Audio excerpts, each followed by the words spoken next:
Face-to-face pa rin po tayo dito sa Kaytanan Action. Narito po ang nagrereklamo, si Annalisa.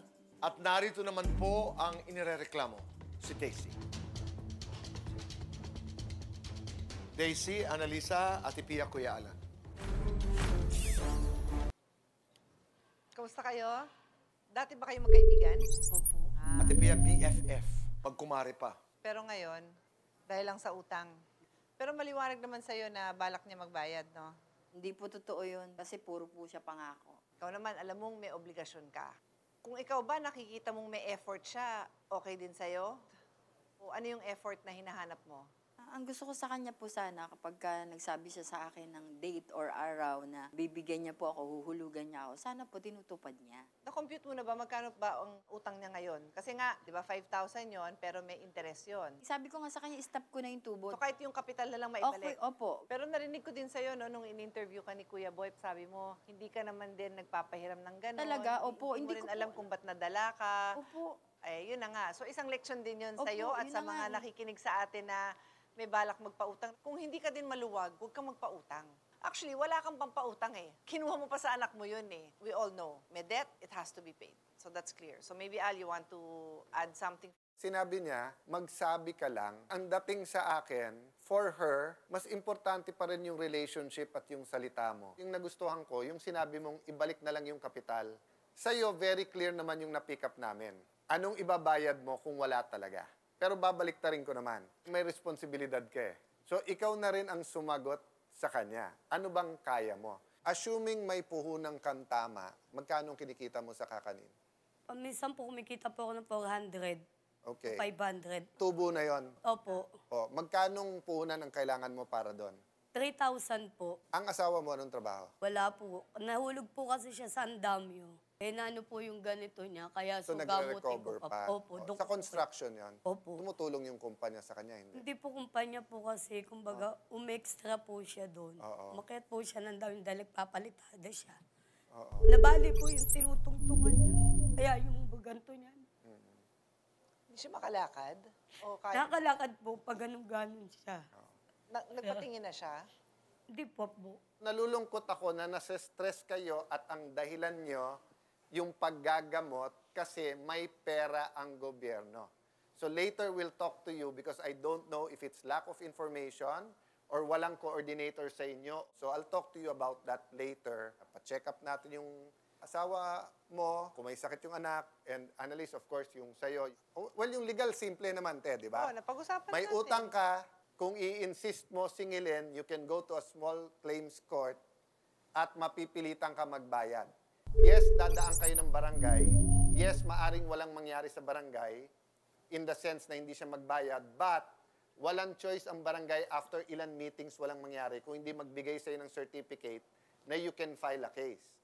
Ang problema mo, pagdating mo sa case, baka sa pamasahe mo lang papunta sa korte, Tama. mas Gagastos. malaki pa sa 5,000 ang abutin nyo. Practical yun, ha? Ate, kung pautangin natin, pautangin ka namin ng 3,000, usually bigay yon. But since may problema ka sa utang, maraming utang, testing muna. Kasi kung totoong kikita ka ng average of 400, bawasan pa natin 300. Sa 300 a day, 9,000 yun, ha? O, magkano yung kailangan mo sa kuryente at tubig? Mga kalahati nun? Mga 5,000 naman? Kung yung lahat ng kinautangan mo, nanonood ng show at kausapin mo, bigyan nyo ako ng palugid. May 3,000 ako dito. Bala ko kumita ng 9 to 12,000. Bakit 9 to 12,000? 3 to 400 ang kikitain mo a day. Assuming 30 days ka magtrabaho, 9 to 12,000. Assuming mag-day off ka ng isang araw, de minus 1, 2.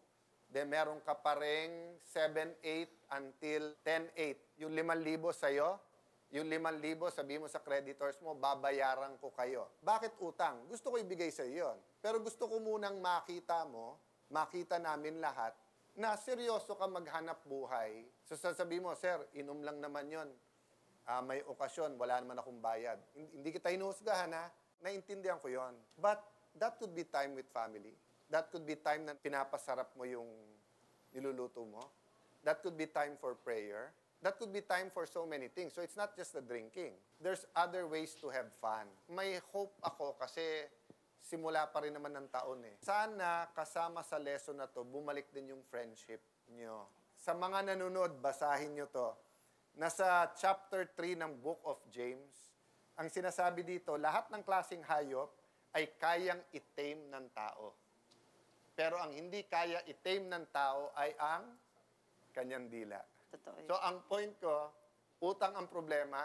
Alam mo kung nanatili na lang kayo sa utang, hindi na kayo nagdagdag pa ng best friends forever pa kayo pero may utangan lang. Kasi sabi mo, dinadagdagan ako araw-araw eh. Eh ikaw hindi nagbabayad eh. Ang punto, kung hindi ka naman nangutang eh, hindi ka naman sasabihan eh. Alam kong ayaw mo na nandiyan ka sa sitwasyon mo ngayon. Walang taong gusto niya yung tawag dyan eh, vicious cycle eh, di ba? Na utang ka isa lang pang tawid, kaya lang, ikaw na nagsabi, tapal eh. Sinisingil ka na, kailangan mo ng panapal dito. Pero dadating ang panahon na tingin ko nandun ka na, nagka-problema kang dagdag, sobra na yung panapal, wala ka ng pantapal, ikaw na ang tinatapalan ng dakdak. So we're giving you a chance na yung vicious cycle maging virtuous cycle. At pag tama yung kita mo doon, I hope magkatindahan ka pa. Kung may maisip ka aside from kakanin, why not?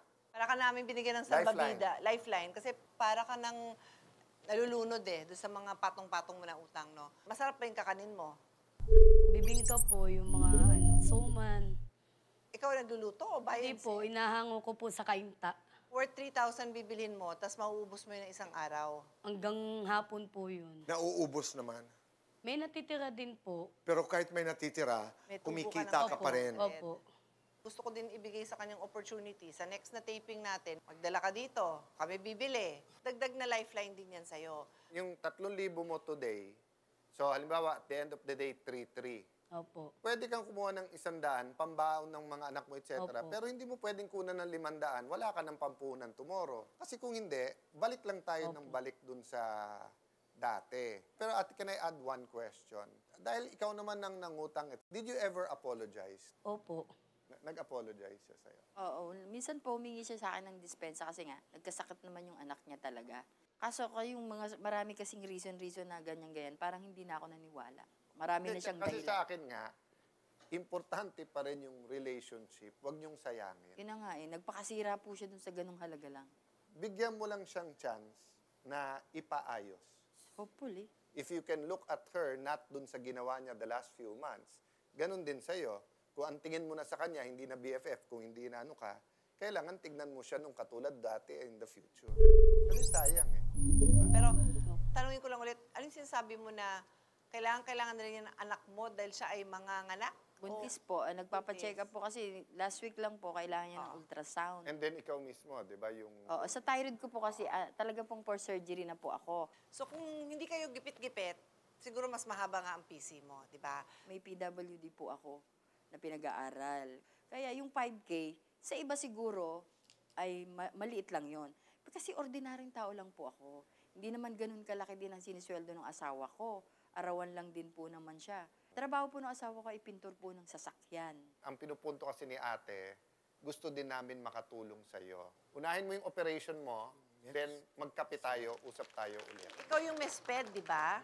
So yung doktora namin, si Doc V, tatawag siya sa'yo para at least alam din natin kung ano yung mga special needs niya. Baka makatulong din tayo no, ng mga libro or anything na, na maitutulong. So siguro magwakas tayo na bigyan mo din siya ng isa pang public apology at I'm hoping na dahil dun sa ino-offer namin na tulong sa inyo, maging opportunity din to na magkasundo kayo ulit at magkasama. Sa akin naman po, wala naman pong problema. Kung sa utang po, hindi ko po masasabi na mababayaran ko kagad siya. Pero gusto ko pong ibalik yung pagkaibigan namin. Kasi kami lang din naman na nagtutulungan. Lalo na pag alam niyang walang-wala ako. Andyan siya. Sabi ko nga sa kanya, ang pera na babayaran. Pero yung pahihiya mo sa akin, hindi. Pag nakapagsalita ako ng mali sa kanya, sinachat ko kagad siya.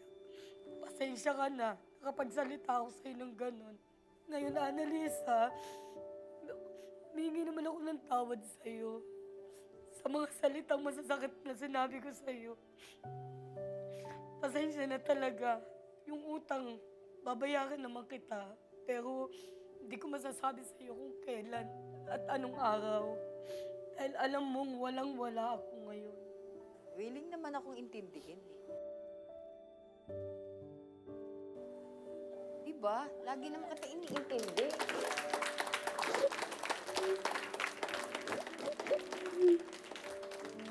Kaya nga eh, kasi dahil lang sa pera tuloy, yung friendship, di ba, nawawala. Kung akin lang yun, bakit hindi? Kaso kasi sa anak ko yun eh. Kaya pasensya na rin kung ano yung nasabi ko. At sana maging aral din na huwag ka ng utang kung kani-kanino. Kasi nababaon ka, tapos wala ka namang permanenteng ibabayad. So nasisira din yung ano mo sa ibang tao. Salamat din sa show niyo po na mapag-ayos kami. Kasi kung talagang sa barangay po, hindi po talaga maayos ng ganito. Okay na, sige. Abot naman kita, abot kita. Nagbibigay din tayo ng grocery para yung tinatabi mo pa dun sa pang-araw-araw ng anak mo. Siguro kahit pang 1 linggo man na grocery, di ba? Bigas, and then yung ulam. Magkano din yun na maitatabi mo na pang bayad ng utang mo. Tapos syempre ikaw, bibigyan ka na rin namin ng grocery. Eh may pamilya ka din binubuhay, di ba? Maraming salamat po sa inyo. Salamat po. Paglabas ko, pagkatapos nating mag-usap, ang reaksyon lahat ng tao, nagkakagulo ang mundo sa 5,000. Tapos tinanong kita kung may estimate ka ba kung magkano lahat ang iyong utang? Sinabi mo sa akin, 15,000. Meron sa akin sumalubong doon at nagsabi, Tuboy, ang take away daw niya ay aalagaan niya ang kanyang kinikita. Kasi pwede kang malagay sa ganitong sitwasyon, 15,000. Nagkakahilo-hilo tayo sa buhay. Natutunan na natin ang leksyon ito. Bawat piso, bawat 5 piso, mahalaga. Talaga. Di ba? So maraming salamat. Thank you po.